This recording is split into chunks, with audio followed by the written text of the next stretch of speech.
கற்பனை பண்ணி பாருங்க, சுத்திலும் வெறும் மணல், நிழல் கூட இல்லாத ஒரு பாலைவனம். உச்சி மண்டையில 50 டிகிரி வெயில் கொளுத்துது. குடிக்க ஒரு சொட்டு தண்ணி கூட இல்ல. அந்த நிலைமையில உயிர் பிழைக்க ஒரு மனுஷன் என்ன வேணும்னாலும் செய்வான். சர்வைவல் அப்படின்னு வரும்போது அருவருப்புக்கு அங்க வேலையே இல்ல. 1994 சகாரா பாலைவனத்துல நடந்த இந்த சம்பவம் மனிதன் எந்த அளவுக்கு மன உறுதியா இருக்கணும் அப்படிங்கிறதுக்கான ஒரு எடுத்துக்காட்டு. இன்னைக்கு நம்ம பார்க்க போறது மரணத்தோட வாசலுக்கே போய் இன்னும் என் டைம் முடியல அப்படின்னு சொல்லிட்டு திரும்ப வந்த மௌரோ ப்ராஸ்பெரி அவரோட உண்மை கதை. புதுமையான உலகத்துல பயணிக்க வேதேஸ் எக்ஸ்பி சேனலை சப்ஸ்கிரைப் பண்ணிக்கோங்க. இந்த கதையோட நாயகன் மௌரோ ப்ராஸ்பெரி. இவர் இத்தாலியை சேர்ந்த ஒரு போலீஸ் ஆபீசர். சும்மா சாதாரண ஆள் கிடையாது. பெண்டத்தலான் போட்டியில கலந்துகிட்ட ஒரு அத்லெட். உடல்ல அவ்வளவு உறுதி அவருக்கு இருக்கு. இவருக்கு ஒரு ஆசை வருது, உலகத்திலேயே ரொம்ப கஷ்டமான மாரத்தான் போட்டியில ஓடணும் அப்படின்னு. அதுதான் மாரத்தான் டெஸ் சேபிள்ஸ். இது ரொம்ப கஷ்டமான மாரத்தான். இது நடக்கிறது சகாரா பாலைவனத்துல.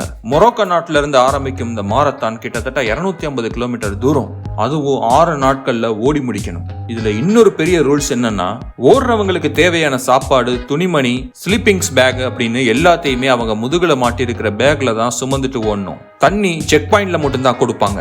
1994 ஏப்ரல் மாசம் நம்ம ஹீரோ மௌரோ சந்தோஷமா அந்த போட்டியில கலந்துக்கிறாரு. 100 பேரோ 200 பேரோ இல்லைங்க, கிட்டத்தட்ட 1000 பேர் அந்த போட்டியில கலந்துக்கிறாங்க. முதல் 3 நாட்கள் சூப்பரா போகுது. வெயிலையும் தாண்டி மணலையும் தாண்டி மௌரோ செம்மையா ஓடிட்டு இருக்காரு. அவருக்கு ஒரு நம்பிக்கை வந்துருச்சு, கண்டிப்பா நம்ம டாப்ல வந்துருவோம் அப்படின்னு. ஆனா விதி என்னமோ அவரை பார்த்து சிரிச்சது. 4வது நாள் இந்த மாரத்தானோட மிக நீளமான பகுதி. அன்னைக்கு மட்டும் 80 கிலோமீட்டர் ஓடணும். காலையில உற்சாகமா ஓட ஆரம்பிச்ச மௌரோ தொடர்ந்து ஓடிக்கிட்டே இருக்காரு. திடீர்னு காத்து வேகம் எடுக்குது. சாதாரண காத்து இல்ல, சகாரா பாலைவனத்துல வீசுற மணல் புயல். மணல் சும்மா ஊசி மாதிரி வந்து முகத்துல குத்துது. எதிரில என்ன இருக்குன்னு கூட தெரியல. சுத்தி இருந்த மத்த ரன்னர்ஸ் எல்லாம் இந்த மணல் புயல் போகட்டும் அப்படின்னு அங்கங்க குரூப்பா சேர்ந்து உட்கார்ந்துட்டாங்க. ஆனா மௌரோ ஒரு தப்பு பண்ணிட்டாரு. நம்ம ஏன் நிக்கணும், மெதுவா ஓடிக்கிட்டே இருந்தா நேரத்தை மிச்சப்படுத்தலாமே அப்படின்னு நினைச்சு முகத்தை துணியால கட்டிக்கிட்டு ஓட ஆரம்பிச்சாரு. அந்த புயல் சும்மா 1 மணி நேரம் இல்லைங்க, தொடர்ந்து 8 மணி நேரம் வெளுத்து வாங்கிச்சு. புயல் நின்னப்ப சாயங்காலம் ஆயிடுச்சு. சுத்தி முத்தி பாக்குறாரு, கூட வந்த யாரையுமே காணோம். சரி, வழியை காட்டுற அந்த பிளாக்ஸ் எங்கேயாவது இருக்கும் அப்படின்னு தேடி பாக்குறாரு. ஒரு இடத்துல கூட அந்த அடையாளங்கள் இல்ல. அப்பதான் அவருக்கு புரியுது, நம்ம திசை மாறி வந்துட்டோம் அப்படின்னு. இருந்தாலும் ஒரு நம்பிக்கையில ஒரு திசையை பார்த்து நடக்க ஆரம்பிச்சாரு. மணல் மேடு ஏறி ஏறி பாக்குறாரு. தூரத்துல ஏதாவது வெளிச்சம் தெரியுதா அப்படின்னு ஏங்குறாரு. ஆனா எங்கிட்ட திரும்பினாலும் ஒரே மணல் காடு மட்டும்தான். அன்னைக்கு நைட் சகாரா பாலைவனத்தோட இன்னொரு முகம் அவருக்கு தெரிஞ்சது. பகல்ல 50 டிகிரி வெயில் அடிச்ச அதே இடம் ராத்திரியில உறைபனி குளிரா மாறுது. குளிர தாங்க முடியாம மணலுக்குள்ள குழிய பறிச்சு உடம்ப மூடிக்கிட்டு படுத்துக்கிட்டாரு.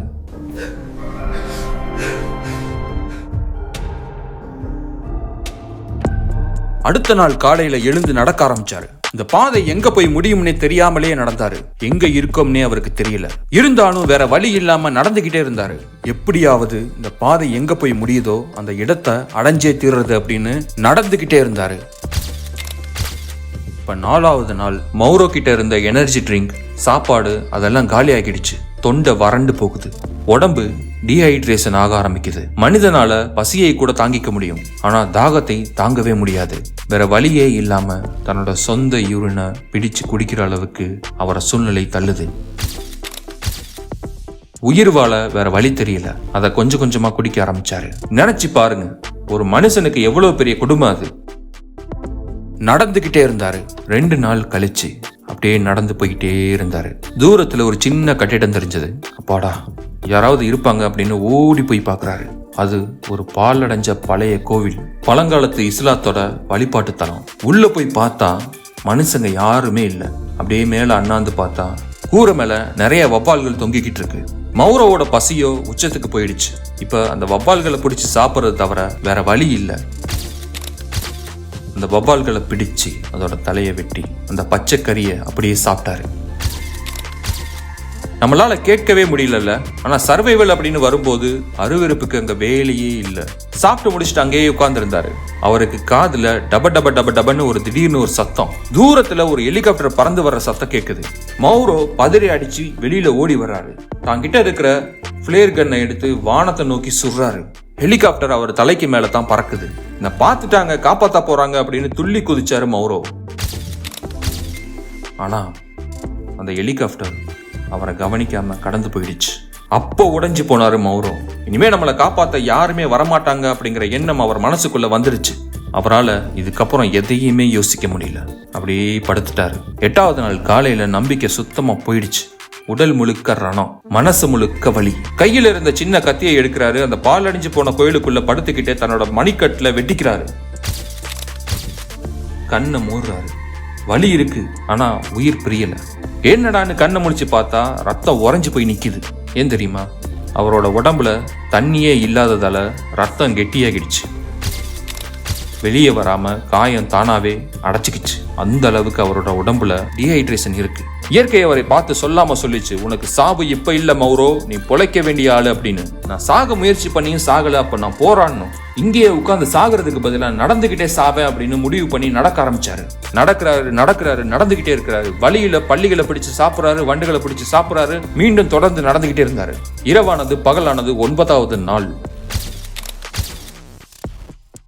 தூரத்துல ஆடுகள் மேய்றது தெரியுது. ஒரு சின்ன கூடாரமும் அங்க இருக்கு. அங்க ஒரு பெண் இருக்காங்க. மௌரோவை பார்த்து அந்த பெண் அலறி அடிச்சு ஓடுறாங்க. ஏன் தெரியுமா? மௌரோ பாக்குறதுக்கு மனுஷ மாதிரியே இல்லைங்க. கண்கள்ல குழி விழுந்திருக்கு, எலும்பும் தோலுமா, பாக்குறதுக்கு ஒரு பேய் மாதிரியே இருக்காரு. அந்த பொண்ணு அந்த கூடாரத்துக்குள்ள போறா. அந்த கூடாரத்துல இருந்து சில ஆட்களும் வெளியே வர்றாங்க.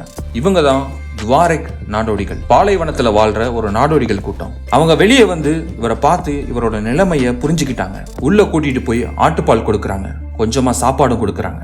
மௌரோ அப்புறம் தூங்கிட்டான். கண் விழிச்சதும் முதல்ல கேட்ட கேள்வி, நான் எங்க இருக்கேன், இது மொரோக்கோ தானே அப்படின்னு கேட்டான். அவங்க சொன்ன பதில கேட்டு மௌரோ உறைஞ்சு போயிட்டாரு. இல்ல தம்பி, இது அல்ஜீரியா. யோசிச்சு பாருங்க, மொரோக்கோ எங்க இருக்கு, அல்ஜீரியா எங்க இருக்கு? மௌரோ வழி மாறி கிட்டத்தட்ட 290 கிலோமீட்டர் தாண்டி வேற ஒரு நாட்டுக்கே நடந்து வந்திருக்காரு. போலீஸ் வந்து அவரை மீட்டு ஹாஸ்பிட்டல்ல சேர்க்கிறாங்க. டாக்டர்ஸ் செக் பண்ணி பார்த்துட்டு மிரண்டு போயிட்டாங்க.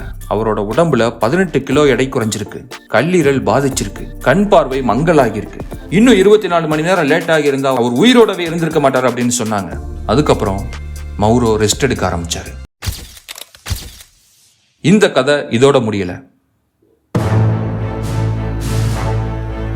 சாதாரண மனுஷனா இருந்தா இனிமே இந்த மாரத்தான் பக்கமே தலை வச்சு படுக்க மாட்டேன் அப்படின்னு சொல்லியிருப்பான். ஆனா மௌரோ 2 வருஷம் ட்ரீட்மெண்ட் எடுத்தாரு.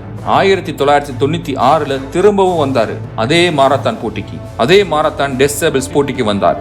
எந்த பாலைவனம் அவரை கொல்ல பார்த்துச்சோ அதே பாலைவனத்துல ஜெயிச்சு காட்டினாரு. வாழ்க்கையில நமக்கு எவ்வளவு துன்பங்கள் வேணாலும் வரலாம், ஆனா சோர்ந்து போயிடக்கூடாது. ரெஸ்ட் எடுத்துட்டு திரும்ப ஓடிக்கிட்டே இருக்கணும் அப்படிங்கிறது தான் இந்த மௌரோவோட வாழ்க்கை நமக்கு உணர்த்துது. நம்பிக்கை இழக்காம போராடினா வாழ்க்கையில கண்டிப்பா ஒரு வழி கிடைக்கும்.